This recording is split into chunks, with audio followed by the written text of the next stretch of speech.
नमस्कार मित्रों, मैं राम नरेश सिंह अपने YouTube channel study with Ram Nareshwar में आपका एक बार पुनः स्वागत करता हूं, अभिनंदन करता हूं। आज पिछले टॉपिक की भांति एक नए टॉपिक पे हम लोग चर्चा करेंगे जो कि बहुत ही इम्पॉर्टेंट है। आप सभी अपने जीवन में प्रसन्नता के साथ प्रतिपल विकास के पथ पर आगे बढ़ें, इन्हीं शुभकामनाओं के साथ आइए हम लोग चर्चा करते हैं।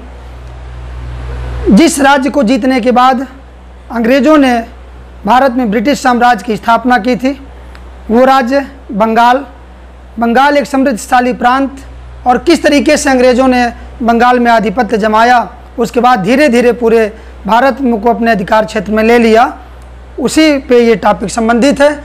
इससे संबंधित सभी प्रतियोगी परीक्षाओं में, वो केंद्र सरकार के एग्ज़ाम हो या राज्य सरकारें को हो, अदर स्टेट गवर्नमेंट के एग्ज़ाम हो, सभी प्रतियोगी परीक्षाओं में यहाँ से सवाल जरूर आता है। चलिए हम लोग देखते हैं कि 1707 ईस्वी में मुग़ल सम्राट औरंगजेब की मृत्यु के बाद परावर्ती मुग़ल वंश एक तरह शुरू हो जाता है। शासक कमज़ोर होते हैं, जिससे केंद्रीय सत्ता कमज़ोर हो जाती है, और उधर अंग्रेज़ों ने फर्रुख सियर के माध्यम से 1717 में 3000 रुपये वार्षिक के बदले बंगाल, बिहार, उड़ीसा में मुक्त व्यापार करने की छूट प्राप्त करते हैं। और इधर बंगाल एक महत्वपूर्ण शासकों के बीच में आता है, उनके सानिध्य में आता है, जिससे बंगाल की स्थिति को बहुत मजबूत करते हैं। इस द्वंद्व में अंग्रेज़ और बंगाल के बीच संघर्ष उत्पन्न हो जाता है। थोड़ा सा मैप से बंगाल के विषय में समझते हैं।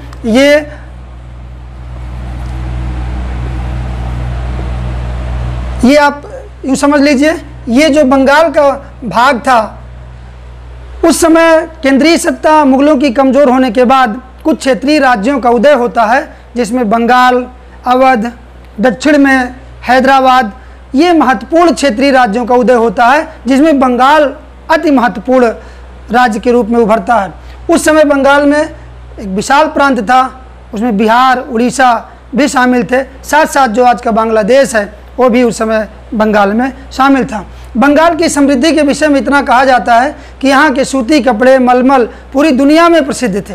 मुगलों के समय यहाँ का व्यापार, और यहाँ तक कि कहा जाता है कि यहाँ के बनाए हुए मलमल की साड़ियाँ, अन्य कपड़े एक अंगूठी से निकाल दिए जा सकते थे। ये उसको प्रदर्शित करते हैं कि बंगाल कितना समृद्ध था।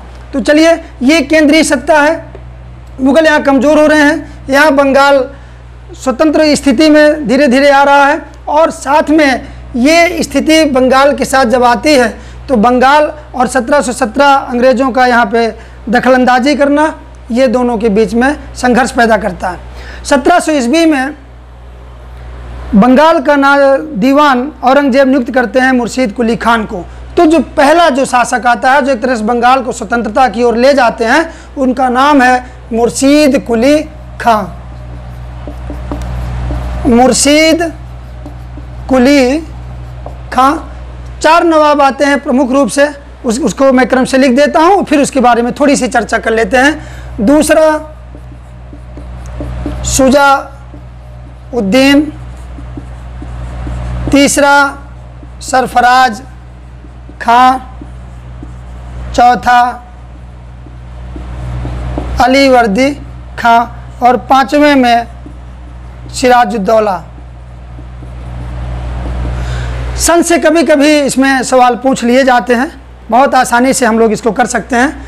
मुर्शीद कुली खां 1717 से 1727 ईस्वी, शुजा-उद-दीन 1727 से 1739 ईस्वी, सरफराज 1739 से 40, अलीवर्दी खां 1740 से 56, और सिराजुद्दौला 1756 से 1757। मुर्शीद कुली खां दीवान था, औरंगजेब ने 1700 में नियुक्त किया था। उस समय उड़ीसा का सूबेदार भी था। फर्रुख सियर ने 1717 ईस्वी में मुर्शीद कुली खां को बंगाल का सूबेदार बना देता है। 1719 में मुर्शीद कुली खां बिहार का भी सूबेदार बन जाता है। इस तरीके से मुर्शीद कुली खां स्वतंत्र बंगाल की स्थापना करने की शुरुआत कर देता है। इसने औरंगजेब के पोते अजीमुशान, बड़ा महत्वपूर्ण क्वेश्चन आता है, यहाँ से सवाल पूछता है कि बंगाल की राजधानी ढाका से मुर्शिदाबाद किसने ट्रांसफ़र की? तो ये है मुर्शीद कुली खां। अजीमुशान के मनमुटाव के कारण, कुछ विरोध के कारण इसने अपनी राजधानी ढाका से मुर्शिदाबाद ट्रांसफ़र कर दी ताकि उसमें केंद्र का दखल यानी मुग़लों का दखल कुछ कम हो सके। मुर्शिदाबाद। दूसरी बात, इसने बंगाल की सारी जागीर भूमि को खालसा भूमि में बदल देता है। ये पूछा जाता है सवाल कि बंगाल की जागीर भूमि को किस नवाब ने पूरी तरह खालसा भूमि में कन्वर्ट कर दिया था? तो वो मुर्शीद कुली खां है। और देखिए, यही जो भूमि है ना, यही जो ठेकेदार बनते हैं इजारेदारी व्यवस्था के, बाद में कार्नवालिस के समय वो जमींदार बन जाते हैं या भूस्वामी बन जाते हैं। तीसरी बात, मुर्शीद कुली खां, इसको ध्यान से सुनते जाइएगा, समझते जाइएगा, बंगाल किस तरीके से पूरे देश में सबसे समृद्धशाली प्रांत बन जाता है। व्यापारिक क्षेत्र में इसने बहुत ज़्यादा काम किया, तकाबी बंटवाए, व्यापारियों को सुरक्षा प्रदान की, मार्गों की सुरक्षा व्यवस्था की, व्यापारिक उन्नति के लिए जितने भी सराहनीय कार्य होने चाहिए मुर्शीद कुली खां ने किया, जिससे व्यापार वाणिज्य में भी बंगाल बहुत आगे निकल गया। साथ ही साथ इसने इन जब स्थिति बनाता है तो पूरा बंगाल एक समृद्धशाली प्रांत बन जाता है। 1727 जून में इसकी मृत्यु हो जाती है। उसके बाद शुजाउद्दीन, इसके कोई पुत्र नहीं था, उसका दामाद शुजाउद्दीन गद्दी पर बैठता है। 1727 से 39 तक ये शासन करता है।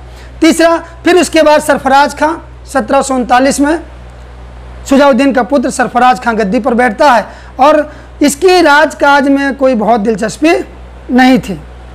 उस समय बंगाल का उप सूबेदार उसके कमजोरी का फ़ायदा उठा करके गिरिया का युद्ध होता है, जिसमें सरफराज खां को मार डालता है। प्रश्न बनता है कि सरफराज खां की हत्या किसने की, किस युद्ध में की? तो अली वर्दी खां 1740 ईस्वी में गिरिया के युद्ध में सरफराज खां को मार डालता है। 1740 में इसने स्वतंत्र बंगाल की स्थापना करता है। सरफराज खां को मारने के बाद ये मुग़ल शासक से भी कहते हैं कि 2 करोड़ रुपए की घूस दे करके उनकी सहमति प्राप्त कर लेता है और साथ ही साथ फिर अपना कार्यभार शुरू कर देता है। अली वर्दी खां बहुत योग्य शासक था। अंग्रेज़ों की दखलंदाजी इधर शुरू हो रही थी, अंग्रेज़ों से बहुत होशियार रह रहा था और कहते हैं कि अली वर्दी खां इसके विषय में कहता है कि यूरोपियों की तुलना मधुमक्खियों से करता है, मधुमक्खी के छत्ते के समान करता है कि इन मधुमक्खियों को अगर ना छेड़ा जाए तो ये शहद देंगी और अगर छेड़ा जाए तो ये काट काट करके मार डालेंगी। सोचिए ना, इससे उसकी सजगता प्रदर्शित होती है। अली वर्दी खां को मराठों से इसके बहुत परेशानी का सामना करना पड़ता है। मराठे हर साल इसके क्षेत्र में आक्रमण करते थे और चौथ वसूल करते थे। 1751 ईस्वी में अली वर्दी खां मराठा सरदार रघुजी भोसले से एक समझौता करते हैं, जिससे कि 12 लाख वार्षिक मराठों को देना स्वीकार करते हैं और उड़ीसा का कुछ उत्तरी भाग मराठों को देना स्वीकार करके मराठों की समस्याओं से ये निजात पा लेता है। 1756 में अली वर्दी खां की मृत्यु के बाद यहाँ से शुरू होता है अंग्रेज और बंगालों का जो मेन संबंध है। इसके कोई पुत्र नहीं था। अली वर्दी खां के 3 बेटियाँ थी, जिसमें एक बेटी ढाका के शासक को ब्याही थी, दूसरी पूर्णिया के शासक को ब्याही थी और तीसरी बेटी पटना में ब्याही थी। पटना में जो ब्याही थी उसका पुत्र था सिराजुद्दौला और वो उत्तराधिकारी बनता है और बंगाल की मसनद पर 1756 ईस्वी में सिराजुद्दौला बैठ जाता है। अब आइए सिराजुद्दौला।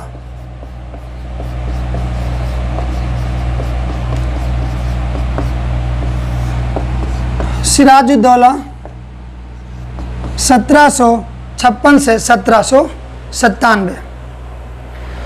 सिराजुद्दौला के गद्दी पर बैठने के बाद अंग्रेज़ों से उसके संघर्ष के कई कारण थे। वो आंतरिक समस्याओं से भी जूझ रहा था, अपने सगे संबंधियों से जूझ रहा था, साथ ही साथ अंग्रेज़ तो एक कुटिल चाल के तहत बंगाल में अधिकार जमाने की चेष्टा कर ही रहे थे। 4 रीजन, अब हम इस पे आते हैं, कौन कौन से रीजन थे जो सिराजुद्दौला को लिए परेशानी का कारण बन रहे थे। राजनीतिक कारण, आर्थिक कारण।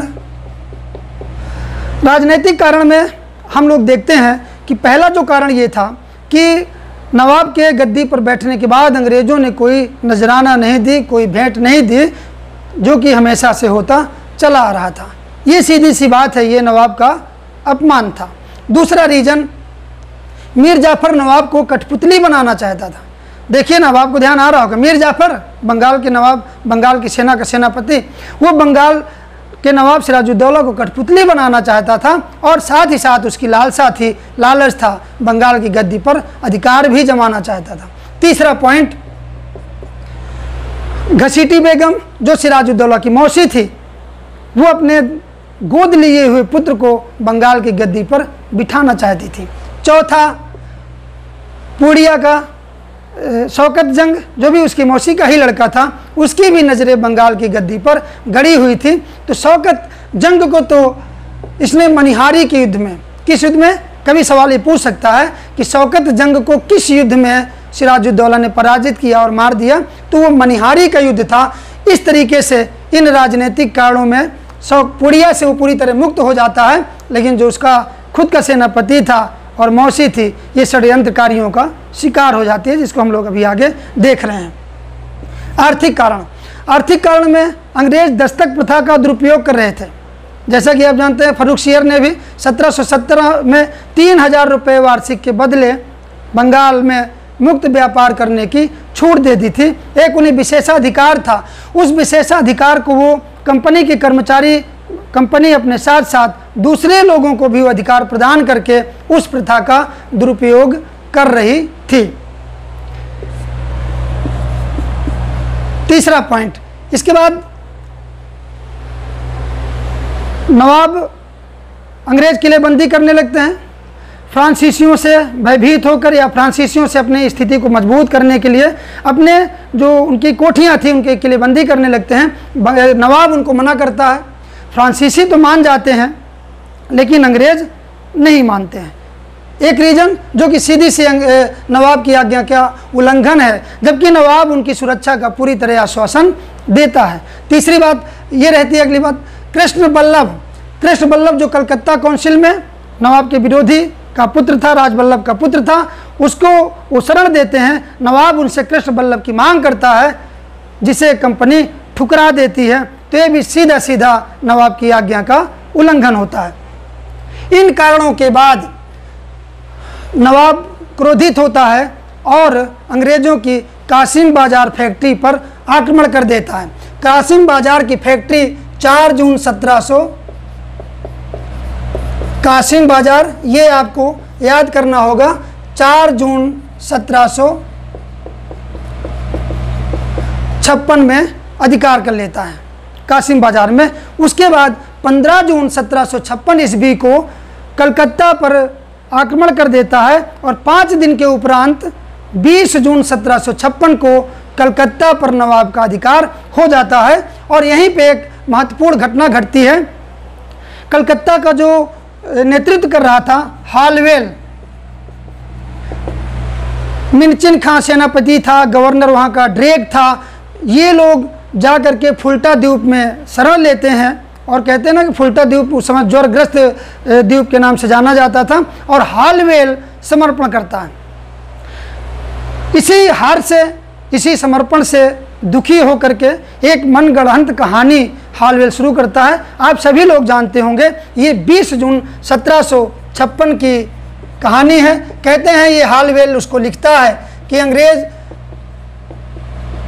नवाब हमें एक कोठरी में 146 अंग्रेजों को बंद कर देता है। कितने? 146। इसको जरा ध्यान से देख लीजिएगा। 146, जिसमें कि 18 × 14 × 10 घन फीट की ये कोठरी रहती है। नवाब इसमें 146 अंग्रेजों को बंद कर देता है, जिसमें 23 जिंदा बचते हैं और 123 की मौत हो जाती है। ये कहीं ना कहीं से नवाब को बदनाम करने की एक बहुत बड़ी साजिश हो सकती है। और अगर कुछ थोड़ा हुआ भी रहा होगा तो कहीं ना कहीं हालवेल इसको बहुत बढ़ा चढ़ा करके लिखता है, क्योंकि वो स्वयं कहता है कि उस काल कोठरी में मैं था और वो एक लेखक भी था। इन घटनाओं के घटने के बाद ये सब स्थितियां जैसे ही घटित हो रही हैं, तो ये सूचना मद्रास पहुंचती है। कलकत्ता पराजय की सूचना मद्रास पहुंचती है और यहीं से मद्रास से दो सेनाएं, एक सेना क्लाइव के नेतृत्व में और दूसरी सेना वाटसन। देखिए, वाटसन के नेतृत्व में जल सेना थी। वाटसन, इसको याद करने के लिए आप वाटसन से वाटर बना लीजिए। वाटर, वाटसन, एक सेना इसके, ये जल सेना इसके नेतृत्व में थी और क्लाइव की सेना दूसरी सेना थी। ये भी ध्यान देने योग्य बात है कि क्लाइव अभी तक मद्रास में क्लर्क की नौकरी कर रहा था, लेकिन जब वो वहाँ से चलता है कलकत्ता, तब वो सेनापति का पद धारण करता है। ये एक महत्वपूर्ण बात यहाँ ध्यान ये है, इसे समझने के बाद कोई कन्फ्यूजन न रहे, जो भी स्थिति हो वो पूरी तरह क्लियर हो। 2 जनवरी 1757 को क्लाइव कलकत्ता के प्रभारी मानिक चंद को घूस देकर अपनी तरफ मिला लेता है और कलकत्ता पर अपना अधिकार कर लेता है। जब बंगाल का नवाब आगे बढ़ता है तो छुटपुट संघर्ष के बाद एक बहुत महत्वपूर्ण ये क्वेश्चन है जो कि कई एग्जाम में आ चुका है। छुटपुट संघर्ष के बाद 9 फरवरी 1757 को अलीनगर की संधि होती है। अली नगर की संधि होती है। ये नवाब द्वारा कलकत्ता को दिया गया नाम है अली नगर। तो 9 फरवरी 1757 को अली नगर की संधि होती है। इसमें एक दूसरे के अधिकारों को मान लिया जाता है और इसी संधि के तहत अंग्रेज़ों को कलकत्ता में टकसाल स्थापित करने की सहूलियत मिल जाती है। साथ ही साथ सिक्के ढालने का अधिकार भी प्राप्त हो जाता है। लेकिन इतने में अंग्रेज़ मानने वाले नहीं थे। कहते हैं ना कि सोच तो उनकी कुछ और थी। और आप छोटी कक्षाओं में सभी लोग जानते हैं, अंग्रेज़ों ने भारत में लाभ कमाने के लिए, व्यापार करने के लिए, साथ ही साथ राज्य स्थापित करने के लिए साम दाम दंड भेद आदि सभी तरीके अपनाए थे। अब वही तरीके का समय आ गया था कि उन्हें यहाँ पर करना क्या है। नवाब के इस संधि के बाद जैसे ही थोड़ा समय बीतता है, इसी समय का फ़ायदा उठा करके क्लाइव नवाब के प्रति एक षड्यंत्र करता है। हाँ, तो क्लाइव नवाब के प्रति एक षड्यंत्र करता है। इस षड्यंत्र में कौन कौन शामिल थे, इसे भी आप ध्यान देके समझ लीजिए। मीर जाफर जो मेन सेनापति था, साथ ही साथ अमी चंद ये एक व्यापारी था, जगत सेठ ये एक साहूकार, यानी इसको आप बैंकर कह लीजिए, राय दुर्लभ ये बंगाल का दीवान था, यार लतीफ़ ये एक अधिकारी था, मानिक चंद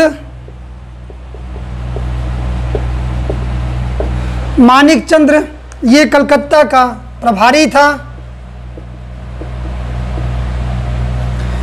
इतने लोग षड्यंत्र में शामिल हो रहे हैं, सोचिए आप। और साथ ही साथ वो जो षड्यंत्रकारी थे, उसके रिश्तेदार थे, उसके अन्य लोग थे, वो तो सब इसमें शामिल थे ही थे।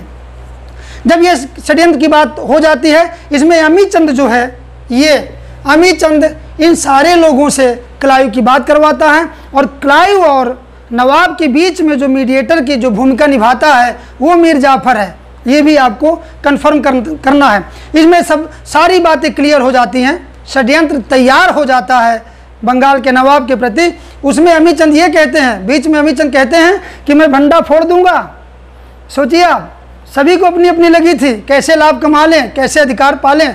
अमी चंद कहता है मैं भंडा फोड़ दूंगा, या तो मुझे 30 लाख रुपए दो और साथ ही साथ खजाने का आधा खजाना भी मुझे दीजिए। क्लाइव को बड़ी मुश्किल होती है और वो कहता है कि ठीक है भाई, चलिए आपको दे देते हैं, और स्वीकार करते हैं। तो भी अमी चंद नहीं मानता। अमी चंद कहते हैं कि मुझे लिखित चाहिए। तो कहते हैं कि क्लाइव अमी चंद की शर्तों को उस समय मान लेता है, क्योंकि उसके मन में कुछ और चल रहा था। और फर्जी साइन बना देता है वाटसन के, और बाद में अमीचंद की हत्या भी करवा देता है, और इस तरीके से एक षड्यंत्र बन करके तैयार हो जाता है। अब जो है सीधा सीधा अंग्रेज आरोप लगाते हैं नवाब पर। देखिए आरोप भी कैसा, वही स्थिति ना कि जो उनको करना है सो करना है, और किस तरीके से अपने कार्य को अंजाम तक वो ले जाने की जुगत में है, ये आपको इस आगे समझ में आ जाएगा। क्लाइव आरोप लगाता है नवाब से कि आप फ्रांसीसियों की मदद कर रहे हैं, फ्रांसीसियों से मित्रता बढ़ा रहे हैं, और एक सेना लेकर के प्लासी की ओर चल देता है। प्लासी जो बंगाल के नादिया जिले में स्थित गंगा नदी के तट पर एक मैदान था। प्लास के वृक्षों की संख्या यहाँ अधिक पाए जाने के कारण इस स्थान का नाम प्लासी पड़ा, और 23 जून सन 1757 को इधर से नवाब की सेना पहुंच जाती है, उधर से क्लाइव की सेना पहुंच जाती है, और एक सामान्य सी छुटपुट लड़ाई होने के बाद कहते हैं कि दोपहर बाद 4 बजे शाम तक युद्ध जीत लेता है। इस युद्ध में क्या स्थितियां थी? नवाब की ओर से मीर मदान बहुत ही स्वामी भक्त मोहन लाल तथा साथ में फ्रांसीसी सैनिक युद्ध कर रहे थे, जिसमें मीर मदान की इस युद्ध में मृत्यु हो जाती है, और अंग्रेजों की तरफ से सारे षड्यंत्रकारी और मीर जाफर एक तरह से मूक दर्शक बना खड़ा रहता है युद्ध भूमि में। जब सिराज उसको देखता है तो उसे एहसास हो जाता है कि मेरे साथ धोखा हुआ। मुर्शिदाबाद की ओर भाग जाता है, और वहां पर मीर जाफर के पुत्र मीरन ने मोहम्मद बेग के द्वारा उसका कत्ल करवा देता है। प्लासी का युद्ध समाप्त हो जाता है, बंगाल अंग्रेजों के हाथ आ जाता है। इसका जो महत्वपूर्ण परिणाम हुआ, प्लासी के युद्ध का जो महत्वपूर्ण परिणाम हुआ, नंबर 1 ये हुआ कि मीर जाफर नवाब बना दिया जाता है। मीर जाफर नवाब बना दिया जाता है, जो कि 1757 से 1760 तक प्रथम बार नवाब बनता है। इसने अंग्रेजों को 24 परगने की जमींदारी का अधिकार दे दिया, साथ ही साथ कंपनी को 2,25,00,000 रुपए की घूस दिया, साथ ही साथ क्लाइव को 2,34,000 रुपए की भेंट दी, और 50 लाख सेना के अन्य अधिकारियों को उसने भेंट दिया। कुल मिलाकर के उस नवाब गद्दी की लालच में बंगाल की धन संपदा को ऐसे ही लुटा दिया। अब इसके बाद नवाब कठपुतली बन जाता है। इसका जो एक महत्वपूर्ण परिणाम हुआ कि इस विजय के बाद क्लाइव गवर्नर बंगाल का बना दिया जाता है, और दक्षिण में जो आंग्ल फ्रांसीसी या अन्य विरोधियों से अंग्रेजों को जो युद्ध करना पड़ा था, उसमें बंगाल की जो धन दौलत थी उसका उन्होंने बहुत अच्छे से प्रयोग किया। और कहते हैं ना कि डुप्ले भी उस समय फ्रांसीसियों में बहुत योग्य सेनापति था, लेकिन उसने जो चाबी मद्रास में खोजने की कोशिश की थी, कहते हैं कि क्लाइव ने उसे बंगाल में खोज लिया था। और ये जो एक ब्रिटिश ईस्ट इंडिया कंपनी थी, अब ये व्यापारिक कंपनी ना होकर के राजा बनाने और बिगाड़ने वाले रोल में आ चुकी थी। प्लासी का युद्ध ब्रिटिश साम्राज्य की स्थापना माना जाता है।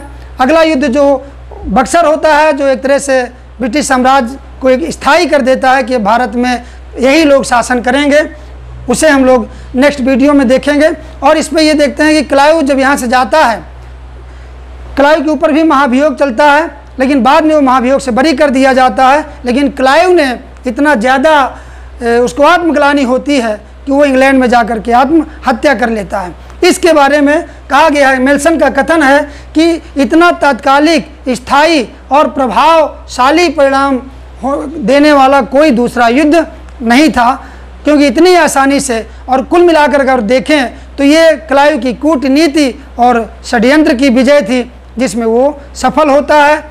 षड्यंत्रकारियों ने, लालच बस धोखेबाजों ने एक तरह से नवाब के हाथ से गद्दी अंग्रेजों को के पास सारे अधिकार पहुंचा देते हैं। मीर जाफर नवाब बन जाता है, इनको दुर्गीकरण का अधिकार मिल जाता है और मुक्त व्यापार करने की छूट मिल जाती है। और इसका शेष भाग नेक्स्ट वीडियो में। आपने इतना समय दिया, आप धैर्य के साथ इसको देख रहे हैं, इसके लिए आपका बहुत बहुत धन्यवाद। ये ज़रूर करते रहिएगा कि चैनल को लाइक करिए, सब्सक्राइब करिए और अपना समर्थन देते रहिए। धन्यवाद।